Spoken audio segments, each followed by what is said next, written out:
ప్రధాని మోదీకి special protection group అంటే ఎస్పీజీ రక్షణ కల్పిస్తోన్న సంగతి తెలిసిందే.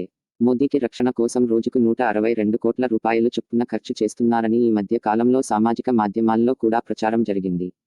ప్రధాని దేశంలో లేదా విదేశాల్లో ఎక్కడ పర్యటించినా ఎస్పీజీ కమాండోలు రక్షణ కల్పిస్తారు.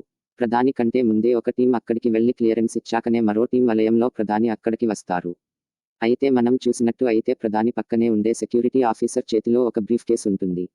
ఎప్పుడైనా ఆలోచించారా ఆ బ్రీఫ్ కేస్ ఏమిటా అని? ఈ సూట్ కేస్ ఒక రకంగా చెప్పాలంటే పోర్టబుల్ బుల్లెట్ ప్రూఫ్ జాకెట్ అనే చెప్పాలి. ఇది ప్రధానకే కాదు జెడ్ లేదా జెడ్ ప్లస్ రక్షణ కల్పించే అందరికీ ఉంటుంది. ఈ బ్రీఫ్ కేస్ సదరు విఐపీకి కొన్ని అడుగుల దూరంలో ఉంచబడుతుంది.